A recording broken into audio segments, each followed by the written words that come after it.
เรื่องตัวทางประตูเฮาก่อนพี่น้องเอ้ยอันนี้ก็บ่ได้มีงบหรอกเด้อแต่เดี๋ยวเด้องามเนาะยอมรับว่างามเบิดนี่สำหรับมีประตูเดือนกันเข้ามานี่คือสิแบบว่าเข้ากันกับทางอันนี้เนาะมันมีอันอย่างเพิ่นมีเสามีหยังข้างในเด้อเนาะได้เสาก็เรียบร้อยเบิดแล้วเสาประตูคือมีประตูแล้วก็เฮาก็นี่ก็เทเนาะแถวนี้เนาะเทว่ามีในสักหน่อยก็จะฮอดพุ่นก็โอ้ยคักเบิดเท่านั้นเนาะอันนี้มันได้ลูกกระจก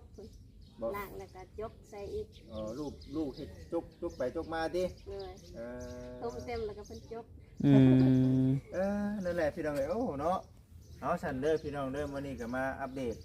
หรือว่ามาพัวพันหรือว่ามาถามไทยเนี่ยแต่ว่าเป็นจังได๋ในเรื่องงบประมาณทางสาเจียวมีข่าวดีอยู่บ่หรือว่าจังได๋มีอยู่บ่แต่ว่าสมนุครัวมันก็เลยบ่มีผู้ใดครอบครองอยู่นำในบ้านเลยใบสมโนหันเสียแล้วเสีย5 ปีหลังแสดงว่าเจ้าไปนี่เจ้าไปเอาใบยุกใหญ่นำผู้บ้านนี่ซื่อนี่เนาะเลยเพราะในเรื่องสมนุครัวนี่คือบ่มีไผครอบครองแล้วต้นกำเนิดเสียแล้วน้องบ่มีมันเหี่ยแล้วเนาะเลยตกหล่นเบิดครอบครัวเนาะมีแต่อาศัยใบยุกใหญ่ซื่ออาศัยในบ้านเพิ่นฮู้เนาะอาศัยในบ้านเพิ่นฮู้เฮาไปเอาอยู่พุ่นแล้วก็มันอยู่พี่ไหนกินน้ำก่อนจะไปใช้อันนี้ก่อนเป็นอะไรบ้างเนาะ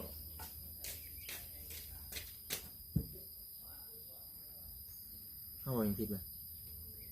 จะผิดบ้านเนาะ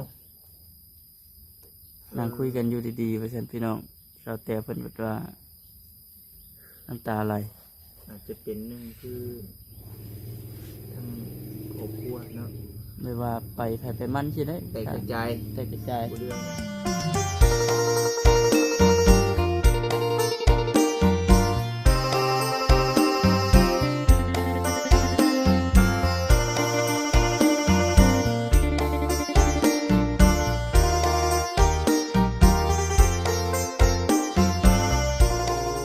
โดย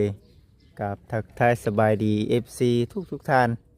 ทางฝั่งลาวฝั่งไทยทางต่างประเทศเด้อพี่น้องเด้อพ่อกับบ่จิตคือเก่าอย่างดีค้อนอย่างดีค้อนหมดบ่โอ้ยเนาะมีฮอดเมปิ้งแล้วก็ทั้งหน่อไม้น้ำแน่บังเนาะเอาพ่อแม่พี่น้องเอ้ยเอาทางฝั่งลาวฝั่งไทยเด้อพี่น้องเด้อเนาะกับทักทายสบายดี FC ทุกท่านมื้อนี้วันนี้เนาะทางบ่จิตเองสิมาหาเนาะทางสแตลก่อนหลายท่านเนาะเพิ่นก็ได้คอมเมนต์กันเข้ามาถือว่าหลายเนาะพอดีว่ามื้อนี้เนาะ FC เอ้ยมากับทางบ่คำเพิ่นบ่คำเป็นจังได๋แล้วเลยให้ไทยนะได้เลยพี่น้องสบายดีเห็นว่านั่นก็มื้ออื่นน่ะสิแล้วอยู่มื้อน่ะสิแล้วเนาะก็คือว่าพี่น้องเอ้ยเนาะมื้อนี้เนาะทางบ่จิตเองก็คือในความเป็นจริงก็ว่าสิมาถามไทยนำกันกับทางบ่ต้องใส่น้ำแน่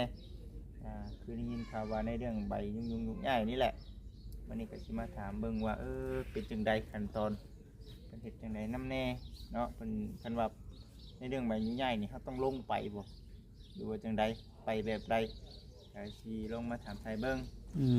คือว่าชั้นที่พี่น้องที่เนาะถามเพื่อความรู้แล้วก็หนึ่งมาเรื่องที่จะให้กำลังใจนำกันเพื่อทางซีเพิ่นอยากพูดจักเนาะแล้วก็มีคอมเมนต์ที่หลายๆท่านมาเนาะคอมเมนต์ในเรื่องของทางเรื่องชานบ้านช่องของเจ้าแตวนี่แหละเป็นนี่เลยในเรื่องประตูพอเจ้าแตวเราคือสิเอาอันนี้แหละเป็นประตูเลยจากที่บ่จิตเบิ่งนี่ก็ได้เนาะบ่ยอกเนาะหรือว่ามักไว้นี่บ่เจ้าแตวเนาะมักตามเฮาบ่มีเฮ็ดตามเฮาบ่มีเพิ่นว่าได้ทั้งFC เนาะเพิ่นได้คอมเมนต์กันเข้ามาว่าบ่จิตเอ้ยว่าซั่นภาวนาให้มีทั้งผู้รักผู้ใหญ่เพิ่นเฮ็ดประตูให้เราในครัวว่าซั่นได้พี่น้องเอ้ยบ่จิตเองก็เลยว่าเฮ้ยบ่ลืมถามเพิ่นซะเนาะเข้ามาตัวนั้นก็ได้ว่าซั่นสบายดีสบายดีเข้ามาได้มาครับสิบ่โอ้เฮ็ดนี่เด้อบ่บ่ไหวติเข้ามาบ่ครับโอ้เนาะเกินงัวเขาน่ะแม่นเบิดแล้วแหละนี่ มีแต่ มีแต่สมบัติ อืม มีแต่สมบัติผูกกำลังเป็นหมากนะเนาะ เลย ผักก็นี่แล้วปลูกหลายที่ผัก พักยังก็เอ่ยนี่นะ แล้วก็เม็ก ผักเคมิก เออ เฮากินไปเลย ยังก็ ทำหู ตำคุ้งก็ได้ ลาบก้อยอะไรเม็ด รับก้อยซอยแซ่บ สั่งมีเนาะมาบอกเรื่องตัวทางประตูเฮาก่อนพี่น้องเอ้ยอันนี้ก็บ่ได้มีงบหรอกเด้อเดี๋ยวเด้อ เลย งามเนาะยอมรับว่างามงามเบิดนี่แต่มามีประตูเดือนกันประมาณนี่คือสิแบบว่าเข้ากันกับทางอันนี้เนาะ มันมีอันอย่างเพิ่นน่ะมีเสามีหยังข้างในเลยเนาะ ได้เสาก็เรียบร้อยเบิดแหละ เสาประตู คือมีประตูแล้วก็เฮาก็นี่ก็เทเนาะแถว อื นี้เนาะ ม เทเพราะว่ามีในสักหน่อยก็จะฮอดพุ่นก็โอ้ยคักเบิดเท่านั้นเนาะ อันนี้วันได้ลูกกระจกพุ่น บ่ ล่างแล้วก็จกใส่อีก ลูกเฮ็ดจุกไปจุกมาติ เลย เอ ต้ม อ เต็มแล้วก็เป็นจก อื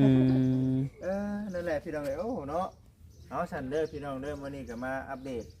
หรือว่ามาพัวพันหรือว่ามาถามไทยเนี่ยแต่ว่าเป็นจังได๋ในเรื่องงบประมาณทางสาวเจ้ามีข่าวดีอยู่บ่หรือว่าจังได๋ นิดอยู่ มิดอยู่บ่ อืม เลย เงียบยัง เอายัน ที ว่า ดีอยู่ ทางอ้ายเอ้ยเพิ่นเนาะที่แบบว่าเพิ่นเคยเว้าเคยว่า นิดอยู่ โอ้แต่ว่ายังบ่ทันมีงบเนาะ เลย อืมเอานั่นแหละพี่น้องเอ้ยเนาะมาเบิ่งเนาะก็คือว่าเอ้าจังไดก็ภาวนาให้อ่าเร็วให้ทั่วเนาะ เพราะว่าแต่ละมื้อต้องเฮ็ดได้นี่เนาะแต่ละมื้อนี่เนาะเฮ็ดเองช่ำบ่นี่ก็ได้อันใหม่นี่ เพิ่นสิไปทางใดก็แม่นขังไว้เนาะ ตัวนางนี่คือตัวนางตั้งแต่เลยนี่ แต่เบาไล่สิ บ่ไรเนาะบ่ไรเป็นชื่อให้อ่ามีหัวยาวเนาะพี่น้องเนาะเป็นหัวกำแพงมานี่ก็ถือว่าเป็นเกินว่าเสาเนาะเสาใหญ่ ตกแต่งเรียบร้อยพี่น้องเลยเบิดเท่านี้เนาะในเรื่องความงามเบิด ถ้า เท่า สูง นี้ ถ้าสีแล้วบ่ได้เนาะ ชื่อว่าผู้ใหญ่ทางไหนเป็นเฮ็ดกระเพงให้ เบาลีเลย ทางไหนดี อืม ถือว่าโอ้คักเด้อพี่น้องเด้อเนาะยอมรับว่างามงามนะไปเด้อไปพูดไปเนาะคุยกันต้นก็ได้สามพี่น้องเลยยังเนาะยังบ่ทันได้มีนั่นก็บ่คิดเองก็เห็นคอมเมนต์เนาะไอ้ที่เพิ่นว่าบ่คิดบ่ทันเนาะลองไปอัปเดตเบิ่งในเรื่องนั้นประตูเรารู้บ่ทันนะอ๋อต้องเฮงบ่คงกินนี่เฮงบ่ แห้งเต็มเลยเบิ่งนี่เนาะ ไปซุ่ม ในมันเย็นๆเนาะเย็น คำนั่งนี่ก็ได้อ่ะ ๆตอนมาแล้วป๊อฝนพี่น้องเอ้ยแห้งเนาะแห้งแท้แห้งว่าได้ เมื่อคืนก็มืดคืน ตกบ่มขึ้น อ๋อคืนนี้ก็ตกบ่ซั่น เมื่อคืนนี้ก็ตกก็คือว่าเนาะพี่น้องเนาะมีแต่ว่าเอาจังใดก็ได้รอเบิ่งรอชมไปนํกันทั้งบ่จิตเองก็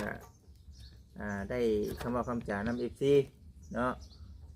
ก็คันว่ามีผู้รักผู้ใหญ่เพิ่นมอบหมายงานให้ก็สิเข้ามาทางนี้ดูอยู่เนาะ เลย คือช่วงนี้เฮาบัดบ่ได้มีงานเป็นหลักแน่ก็ว่ามีก็มีอยู่พี่น้องเนาะไปทางพุ่นมีแต่บ้านทางแก้ววันนี้ก็ถือว่าเฮาก็เวิร์นก็ได้เนาะไปทางนั้นทางนี้ก็ได้พี่น้องใครกลัวเฮาบ่มีเวียกเลยเนาะ แล้วก็ในเรื่องของทั้งมันยังเกาะสัมมโนครัวบ่ขออนุญาตนำอันนี้ผิดพลาดประการใดขอโทษขออภัย FC ใดๆเป็นจังได๋สัมมโนครัวนี่คือยังบ่ทันเฮ็ดบ่ ยังไม่ทันเห็น อืม นี่ก็เห็น FC เพิ่นคอมเมนต์มาดอกเนาะแต่ว่าเฮ็ดนี่มันเป็นจังไดในเรื่องคุมราคงราคาหรือว่าเราต้องไปพัวพันนำไผ ยังไม่ทันหูเมื่อวานนี่บอกให้ลุงไปทำให้แน่ว่าคอยยากน้ำลูกแน่แล้วก็บ่สบายนี่เพิ่นว่าสิทำให้ ถามไปเจอบ่เคยถามเลย ทำในบ้านให้ โอ้ถามในบ้าน เห็นลุงว่าให้เมื่อเอาใบยงใหญ่ญี่ปุ่นมา อืม เห็นเพิ่นว่าเฮ็ดคือสิบ่ยากดอก โอ้แม่นอยู่เนาะแต่ว่ามันต้องเงินนั่นแหละ ต้องราคาข้างในแล้วเนาะ เลย ต้องหูอีก คือในเรื่องคำว่าสมมุติครัวนี่เอามาเป็นชื่อของเจ้าเองเลยแม่นบ่ เลย เป็นหัวหน้าครอบครัวเองเลยอยู่กัน2คนกับลูกเนาะ เลย สิมาเอาใบยกย้าย อ่า ย่ามนี่ก็สิลำบากแน่ เป็นได้ ทางเขาบ้าน อยาก เอาอยู่ไส เป็นอะไร ไกล บ้านอะไร ไกลกันเติบบ่จากนี่ไป หัวเมืองอยู่วัดมหาโชค โอ้อยู่พุ่น อ๋อบ้านอะไรนี่ บ้านอะไรหยัง มัน ได้ เป็นบ้านหยังบ้านเกิดหรือว่ามัน บ้านเกิด บ้านเกิดของเจ้า เลย มีภายในอยู่พุ่น เสียหมดแล้ว เสียไปแล้ว ญาติพี่น้องเลย นี่แต่น้อง เออ น้องก็นี่หมดแล้ว ใช่ไหม ต่อบุญ โอ้ยรู้จักเสียงว่าเสียงใหญ่เนาะ อ่า เสียงใหญ่นี่โอ้ทั้งสเตลนี่เราเป็นคนบ้าน บ้านอะไร ไปเกิดอยู่พุ่น ไปเกิดอยู่พุ่นเนาะ บ้าน กลับมาอยู่ที่ เออเค อย ไป อยู่แถวๆบ้านน้องบุญทวีบ้านอะไรนี่หัวเมืองบ่ ไกลกัน ก็เดี๋ยวว่าเขาบ้านนาไลไปทั้งบ้านดงกึมพุ่น แม่น เขาหันแล้วป่ะ เลย อ่า เคยอยู่ แสดงว่ายังบ่ทันฮอดพุ่นเนาะ ยังบ่หอดองค์กึม อ่า หอดอะไรก่อน ฮอดอะไร ก็น่าสิฮ้อนมั้งเนาะไปทั้งอันยังก็บ้านยังก็เกินบ่เตายังก็บ่ได้ไปทางนั้นบ่บ่ได้ทางนั้นบ่ บ่ เฮาเข้าไปทางในแล้ว มีหลายหมู่บ้านเนาะ หอดบ้านค่อยก่อนจังหอดองค์กึม โอ้แสดงว่าบ่ไกลปานใดเนาะบ่ไกลปานใดซั่น ต้องมาเอาใบยุกย้ายอยู่พุ่นก่อนจังสิได้มาพี่เนาะ แต่ว่า บ่ เขต พุ่นมาเฮ็ด แม่นเขตนั่นน่ะคือบ่จิตไปทั่วบ่แล้วเขตนั่นน่ะไกลกูหันก็ไปมาแล้วคือจังไดเนาะโอ้ ก็ แล้ อยากได้อยู่สมโนเพราะเฮาก็ป่วยดุนี่ เอาดีได้บางเทื่อบางที่เฮาไปห้องหมอนี่ให้สำนวนครูว่าเจ้าเนาะเพิ่นก็สิเว้าในนี้คือแบบนี้แหละเวลาเฮาไปห้องหมอเมืองนี่เพิ่นสิถามหาสำนวนครัวคันบ่มีสำนวนครัวนี่แม่นบ่ได้เนาะเป็นหยังคือว่าซั่นหนึ่งคือไปห้องหมอเมืองนี่มันสิราคาถูกกว่าเนาะ แม่น มันสิบ่แพงถ้าหากว่าเฮาไปห้องหมอเอกชนน่ะบ่จำเป็นต้องมีสำนวนครัวเนาะขอเพียงเจ้ามีเงินเนาะ มันสิเป็นอย่างนั้นกำปวดเด็กๆน้อยๆนี่ธรรมดาเนาะคำสำนวนครัวนี่มันสิเป็นอย่างนั้นนะพี่น้องเอ้ย ก็ป่วยที่ผ่านมาหันไปมีใบยังยืนเขาจะเฮ็ดให้ ใบยังยืน ก็เลยไปห้องหมอเนี่ยขอเสียบ่แพง อ่า สิลมสิตายสำได้กับบ่แพง อ่า บ่เกินเส้นหนึง เดี๋ยวนี้ได้เป็นในปัจจุบัน โอ้ยจังนี้ ยากบ่ ไปเทื่อหนึงเนี่ยระดับ3แสนขึ้นไป เออ เพื่อ4เซน5เซนมันจักดิ โดย แต่ว่าขั้นตอนแรกเราต้องไปเอาใบยุ่งยากพุ่นก่อน แม่น อืมและคือปัจจุบันนี้ในคุ้มขึ้นนี่เป็นหยังคือยังบ่ทันได้ไปเอาใบยุ่งยาก แต่มีเงินแน่ โอ้แม่นอยู่ได้เนาะย้ายจากบ้านนาใดมาเป็นบ้านอันน่ะดงยางบัดนี้เนาะ โดย มันก็ต้องแน่นอนอยู่แล้วเพราะว่าเพื่อนชันตันเป็นเฮาอยู่บ้านนี้ อื เนาะ มอยู่นี่แหละ แม่นเฮาใหญ่มาเป็นคนบ้านนี้ถาวรอย่างเป็นทางการ อืม เต็มตัวเนาะ โดย อันนี้รู้สึกแบบคือเฮามาเช่าบ้านเพิ่นอยู่เนาะ คือนอนเฮือนพัก เอาดีเด้เนาะมันต้องแน่นั่นเด้เนาะหนึ่งมาคือหลังคุงหลังคาเฮือนนี่เพิ่นยังบ่ทันได้ขึ้นอยู่กับปุ่มใหญ่เพิ่นซะบ่ได้กันเนาะเพื่อนชาตินี่ก็ยังบ่ทันได้ขึ้นกับบ้านเพิ่นมันจะ แม่ ได้ชื่อนะว่าเนาะ แม่มีแต่คนเฮาฮู้กันเองไปคนในบ้านในเมืองฮู้กันไปแบบนี้เนาะ โดย แต่ว่าเจ้าหู้อยู่บ่เวลาเขาไปเอาใบยุ่งง่ายนี่เขาเจ้าเอาน้ำค่าธรรมเนียมเท่าไรก็ แต่ก่อนมีแต่แม่เฮ็ดให้ เออใบยุ่งง่า เลย ยเฮ็ดล่าสุดนี่6แสนบ่ให้น้องเฮ็ดให้6แสน อืม เสน แต่ว่าพัวบ่ยอมเซ็นให้ โอ้ ก็เลยปะละ ปลาล่าบันนี้บุเกี่ยวกันยังบัดนี้เกี่ยวกับผัวแล้วว่าบัดนี้ มันเกี่ยวแล้ว ไปเอาเขามีเงินไปเอาได้เนาะ ไปเอาได้ เอามีไว้สักเพื่อสักล้านเนาะเพื่อจักล้านหนึงสมมติว่าเขามีจักล้านหนึงนี่เขาไปเอาบัด เส้นลายบอลนี่ มันเส้นหลายบอลเนาะ เลย อืม มีสินอยู่กลุ่มแล้วก็หัวหน้าหน่วย อ๋อ แล้วก็พ่อบ้านอีก โดยวันนี้เขาเสียอยู่บ้านนั่นแล้วเขาต้องมาอยู่บ้านนี้แล้วบัดนี้เสียอยู่พี่อีกบัด ต้องได้เสียอยู่เสียเบิดทั้งสองทางมันจะ แม่ บ่ เสีย2ทาง เสียทั้งสอง อืม บุตรีแล้วพี่น้องเนาะอันนี้เขามันไปตามเกิดไปตามหลักการมันอยู่แล้วเนาะเกิดไปตามหลักการมันอยู่แล้วเพิ่นก็ค่าเช็ดนั่นเช็ดนี่แน่เราอยู่น้ำบ้านเพิ่นเนาะจะอยู่น้ำเพิ่นซะว่าได้ก็ได้เนาะ เลย แต่ว่ามาอยู่บ้านนี่แหละเจ้าจักจะว่าบริการทำเนียมเป็นอะไรนะจังเนาะเพราะนั้นเดี๋ยวถ้าหากว่ามีเนาะมีเงินมีคำเขาจึงพากันบุกถึงบ้านในบ้านไปถามมึงเนาะ มันก็ถือว่ามันก็ใช้เวลาอยู่ไหนพี่น้องแต่ว่าเพิ่นเฮ็ดให้ได้เนาะเพิ่นเฮ็ดให้ได้เนาะแม่นบ่ก็เคยเว้าอยู่บ่มาบ้านนี้เฮาได้เฮาในเดือนสมณควรบ่ได้เคยว่าบ่แล้วก็ให้ลุงถามให้วัน แต่ว่ายังบ่ได้คำตอบ เลย ค่ะให้หน้าบ่เนาะ บ่เป็นหยังดอกเนาะมีแต่ว่าว่าเขามีเงินมีคำเนาะ รุ่นไปเนาะ เขามีเงินมีคำเขาจึงแบบว่าปุ๊บโดดเป็นหยังคือว่าเบ้าบ่ช่างได้เดินเทื่อนึงที่เนี่ยทั้งลุงเนาะเพิ่นก็คิดว่าเฮาบ่มีเงินมีคำแหละทำไปก็ทำซื่อๆมันสิเป็นในนั้น ผมก็บอกลุงคือการวันเพราะว่าให้ลุงถามให้แน่เพื่อ FC เพิ่นซอยเฮาได้ว่าสิ แต่ว่าเจ้าอยากได้ดีบ่ใช่มั้ง ก็ธรรมดา ก็จากแนวมันเนาะ คนเราต้องมีแล้วเนาะ ก็มาใบปุ๊กหลัง พวกสามคนเถื่อนนี่คนตกหล่นเลยนี่คนตกหล่นแล้วนี่ชาวจอยชาวแตวพี่น้องเอ้ย ชินแล้ว สิ้นแล้วเนาะ โยเนาะ 20 ปีแล้วบ่จ๊ะก็บ่ได้อยู่ในสมโน มันอยู่ในสมควรนะจิ เลย ยากเลยชาวแตวเอ้ยเวลาบ้านเมืองเฮามีการมีงานนั่นนี่เจ้าสิไปว่าเอิ้นไปเด้อเอ้ยสมมุติครัวเจ้าเด้เนาะบางทีเขาแจกหันแจกนี่ได้ซะ บ่ได้ บ่ได้เลยเนาะเราซื้อไว้จังไดนี่นะ บ่มีชื่อครับ แม่อันนั่นแหละจึงว่ามีโอกาสพลาดหลายอย่างเนาะในเรื่องการไปห้องหมอแน่พอผู้ช่างเขาก็บ่อยากไปดอกห้องหมอนี่ก็ได้เดี๋ยว หมด สิ่ง ยาม เดียว มัน บ่ได้ จำเป็นเนาะ แม่สิ่งบางอย่างก็เฮาเฮ็ดว่าผู้ช่างได้เนาะเฮ็ดกับการกับงานเนาะเฮาไปเฮ็ดการเฮ็ดงานบางทีเฮาบ่มีแบบเขาเจ้าบ่กล้าเอาซะจักคนมาแต่ทางใดเนาะมันโบนั่นบางทีมันมีสมุนครัวแต่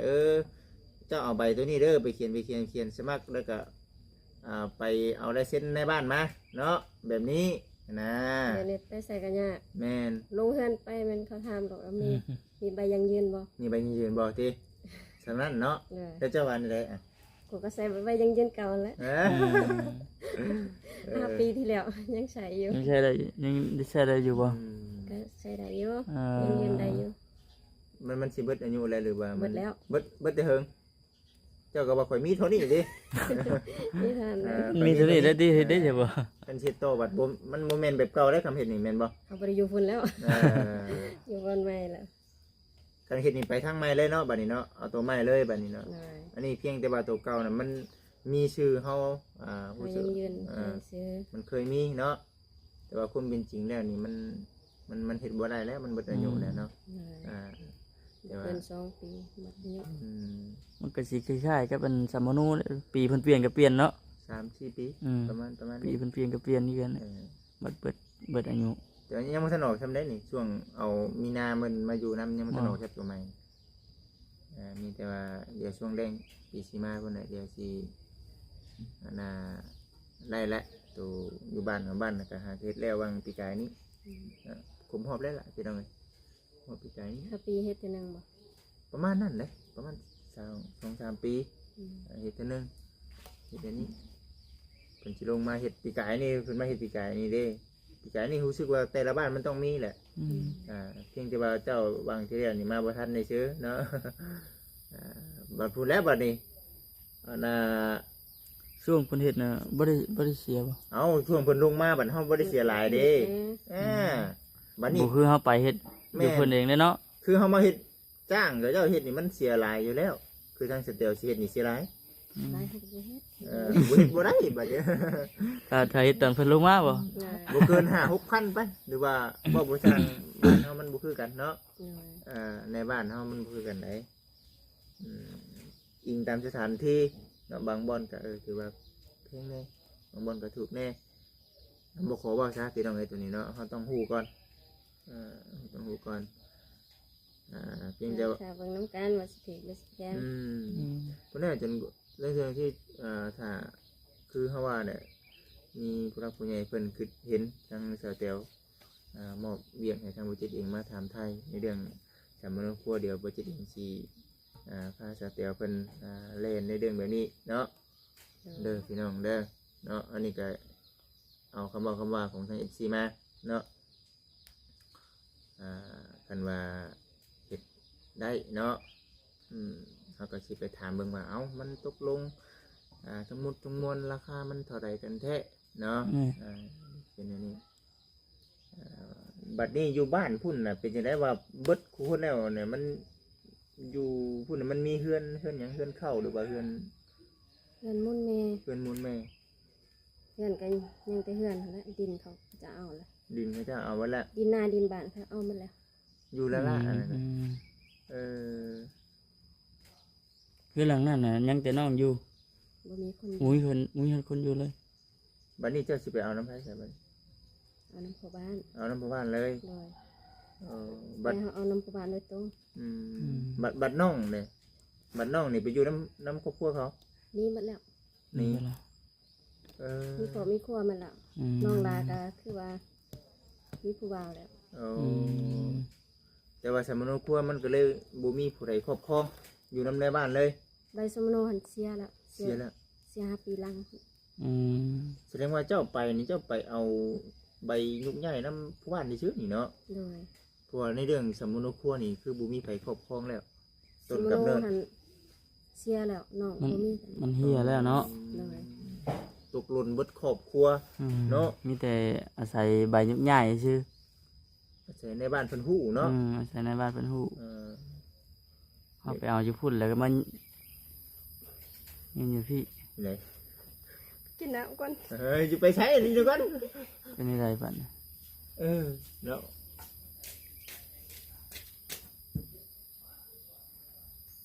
เข้าว่าอย่างผิดป่ะผิดแต่บ้านเนาะ นั่งคุยกันอยู่ดีๆว่าฉันพี่น้องเราแต่เพิ่นบอกว่าน้ำตาไหล อาจจะเป็นหนึ่งคือทั้งครอบครัวเนาะ ไม่ว่าไปไผไปมันใช่ไหม แต่กระจาย แต่กระจาย บ่เดือยยัง ครอบครัวหน่อยบ่หลายคนว่าฉันเนาะ เมื่อไหร่บ่โอเคเดินทางปลอดภัย โอเค เดี๋ยวตามหล้างตามหล้าง ให้จะหน่อย บ่เป็นหยังนอกค่อยนะ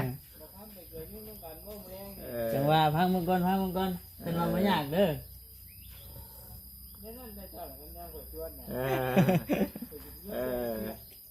โอเคโดย โอเค จังไรเสียเตียว ขึ้นไลน์ขึ้นเสาบ่ คิดน้ำอ้ายน้องบ่ถึงว่าจังไร ไอ้น้องพ่อแม่ครอบครัวเนาะแม่นบ่มันเว้ามันก็คือเห็นภาพเบิดนั่นแหละอยู่ในกันแต่ว่าเฮาบัดเด็กเลี้ยงบ่ได้เนาะซะแถวเนาะมีแต่อดทนนั่นแหละแต่เดี๋ยวเนาะยอมรับกับสิ่งที่มันเป็นเนาะ สิ่งที่ว่ามันเกิดขึ้นเนาะ ในเมื่อเขาจากเมื่อก่อนเขาอยู่กันในหลายคนเลยเขามาสู่เขามาบืนใหม่เนาะอยู่ตามลำพังเราก็ต้องยอมรับมันว่านี่มันอาจจะเป็นโชคชะตาของเขาที่ว่ากำลังทดสอบอยู่ กำลังทดสอบกับเขาเองอยู่พี่น้องเนาะ ทดสอบใจหลายโพด จะไล่บ่ หมดครอบครัวเลย เบิดครอบครัวเลยแม่นบ่ บ่ข้างหลังแม่นี่ก็ยังว่ามีหน้าให้เฮ็ดก็ยังว่าใคร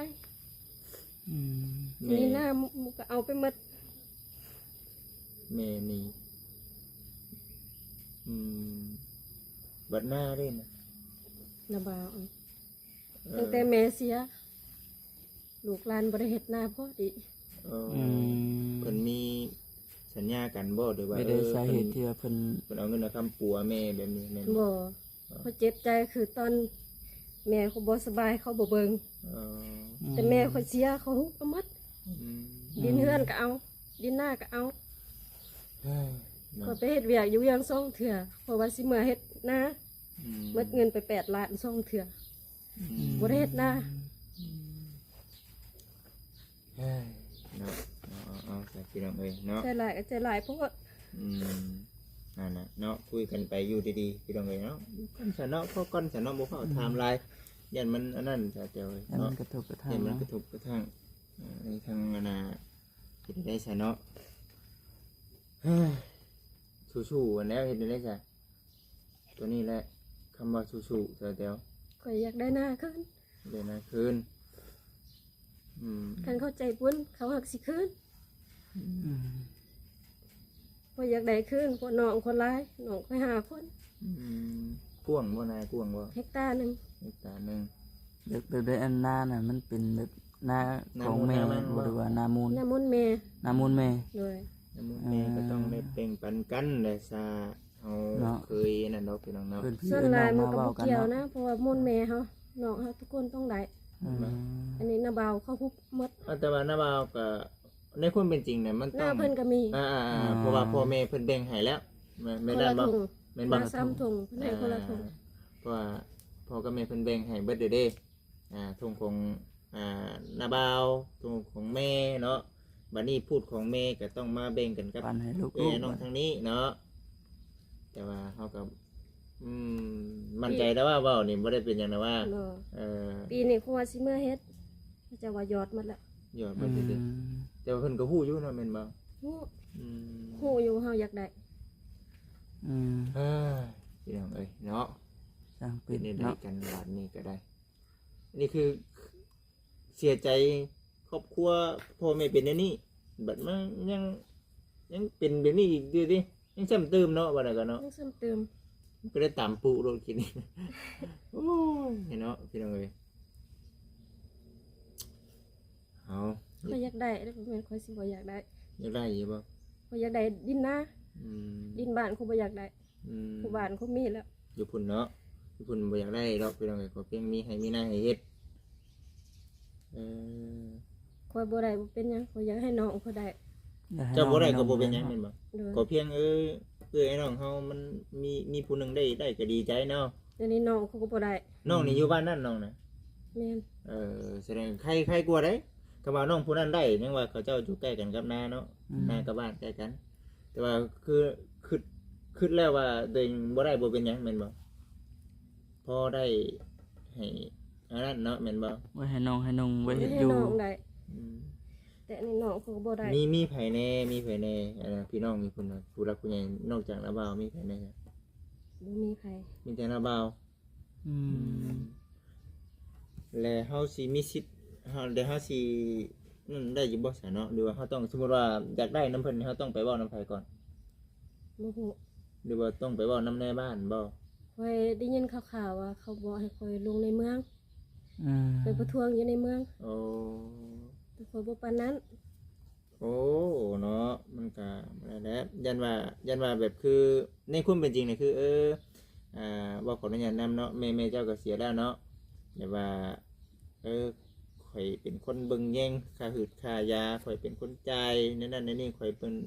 เบิ่งแย่งทุกจริงทุกอย่างแบบนั้นน่ะนะยันเพิ่นคิดเสร็จแล้วนั้นบ่มีเนาะ ตอนป่วยเขาเจ้าบ่ได้เบิ่งมีแต่พ่อ โอ้ มีแต่พ่อคู่มื้อนี่เบิ่ง อืม พ่อแม่เสียพ่อก็มา โอ้ อืม ได้เอาสันเนาะมีแต่ว่าเบิ่งไปน้ำกันสันเนาะมันสิเป็นจังไดกันเด้อสเตลเด้อ เฮ็ดเขาเจ้าว่าอยากได้สมโนบ่บ่ข่อยอยากได้นา อืม อยากได้นาคืนสมโนข่อยอยู่ไสก็ได้ ก็เพียงให้น้องหนุ่มเฮาแน่เนาะโอ้น้องหนุ่มเฮาก็คือว่าได้พี่น้องน้องหนุ่มได้ก็ดีใจแล้วเฮาเองก็ได้เฮ้ยเนาะเอามีหลายแนวอยู่นี่เนาะทางสเตลเรื่องราวเพิ่นนี่ก็ได้ เป็นหมื่น เป็นหมื่น ไปเก็บบ่ทอ ว่าออกมานี่ก็บ่บ่เบิดดอก บ่ เบิ่ง ว่า ครั้ จะ งแล้ว เชื่อฉันติ อันนี้ก็คือบริมาแบบว่าปั่นป่วนอย่างได้พี่น้องเลยเนาะคือเขามาถามไทยกันปกติคือปกติแรกๆเขาก็มาถามเบิ่งอยากให้เพิ่นได้เพิ่นมีนี่แหละทางสเตลเองก็ได้แต่ว่าเขาถามไปถามมาบัดพอไปตรงกันกับอันน่ะคุ้มคืนที่ว่าอุกอังใจใช่มันก็เลยเป็นอย่างนี้เนาะ สู้ๆเสียแต้วเนาะสู้ อดทนชูไป อด นี่ ทน เรื่อย ก่อน นี่แหละเนาะ ๆบ่จิตยังบ่เว้าหยังหลายเด้อพี่น้องเด้อเนาะจนกว่าแบบสิมีผู้รักผู้ใหญ่เพิ่นแนะนำเนาะบ่จิตจึงสิกล้าเว้าได้เพราะว่าหนึ่งมาคำว่าคำจาบ่จิตดังเทื่อดังที่เพิ่นสิเว้าออกมาแบบไผบอกให้เจ้าเว้าแบบนี้เด้อ โดย คือสิบ่กล้าเว้าอย่างใดมีแต่แบบว่าเอ้าบ่จิตเอ้ยเอ้า ไปถามไท แม่ ยเบิ่ง สิ ดูดิ ให้เจ้าเอาไปถามเราในนั้นในนี้เนาะอันนี้กะมีแต่ว่าเป็นจังไดก็จังว่ารอฟังนํกัน แต่ว่าในความคิดปัจจุบันนี่คือ1คืออยากได้มา2มาคืออยากได้ใบหยุกง่าย โดย ให้กับน้องกับหนุ่มน้ำแน่แล้วก็ให้กับเจ้าของน้ำแน่เนาะแต่ว่าคือเฮามานั่งเว้ากันอยู่แบบนี้คือเจ้ากับน้องไปเว้าน่ะคือสิบ่มีเปอร์เซ็นต์ โดย บ่มีเปอร์เซ็นต์แล้วว่าซั่นพี่น้องเอ้ยเนาะเฮาผู้น้อยเด้ซั่นเฮาเป็นลูกเป็นหลานเนาะตัวนี้มันก็เนาะ เอาเฮาก็ ไปซะเดี๋ยวถ้าทั้งสเตียมาก่อนเดี๋ยวสิเข้าไปหาทางอาณาสาวฝนเพิ่นเนาะหรือว่าเพิ่นอยู่บ่หรือว่าจังได บ่ต้องใส่เพิ่นอยู่บ่เนาะ สงสัยบ่สงสัยก็เห็นอยู่เมื่อกี้นี่นี่แต่ว่าสิไปถามไทยเบิ่งว่าเป็นจังไดเนี่ยบ่สร้างได้เรื่องที่เฮาเคยไปอยู่ก็มีได้เพื่อนชานบ้านช่องเพิ่นได้เนาะ ใส่หมดบัดละ เออ เดี๋ยว สิกินไข่หมด ใส่หมดไปแล้วสิกินหยังก็ ชิงหมู โอ้ของแซ่บเนาะ แม่เสียแท้ ผู้ใดเลิกสแตลเด้อ โดย คันว่ามีบุญวาสนาผู้รักผู้ใหญ่เพิ่นคิดเห็นเนาะสิหวยมาปรึกษากันอีกเทื่อเนาะคือบ่จิตกับทางสาวอาณาเตียวเพิ่นเดี๋ยวโอกาสหน้าเขาจังว่ากันเนาะโอเคเอาขอโทษหลายๆเด้มื้อนี้น่ะตามซื่อ ตำไม่ชื่อเนาะ ต่ำเนาะ เอาเข็มๆไว้เนาะลูกยังน้อยอยู่ นอนแล้วบ่ นอนได้เด้อ เอ เกือบมาไข่แข่งกันเนาะกับบ่จิตเนาะโอเคสเตลอยู่ดีมีแฮงสู้ๆเนาะโอเคไปสั่นพี่น้องเอ้ยเนาะมาจ้าพี่น้องเอ้ย ไปมันพี่น้อง คนแรกเดี๋ยวสิไปหาทั้งนั่นก่อนโอกาสหน้าโอกาสในเดี๋ยวสิมาหาทั้งสเตลเพิ่นโอ้ยยังหลายอย่างหลายแนวแต่ว่าสะออนเครื่องปลูกเครื่องผังเพิ่นผุนเนาะอุ้ยผุนหลายไปสั่นพี่น้องเอ้ยสำหรับคลิปนี้เด้อเนาะผิดพลาดประการใดกับขอโทษขออภัย FC หลายๆประเทศเองก็สิได้ลาพี่และน้องไปก่อนไปบอกไปจาไปไปลมอยู่กับทางบ่าวทองใสเพิ่นกับทางเอ้ยบุญเพิ่นก่อนนะพี่น้องเนาะตกลงกันเป็นจังใดเฮ็ดจังใดต่อไปพี่น้องเอ้ยมาได้บ่สะพลมาแล้วเนาะโอเคสั่นพี่น้องเอ้ยผิดพลาดประการใดจังว่ากันอีกเทื่อเด้อพี่น้องเด้อสบายดีพี่น้องเอ้ย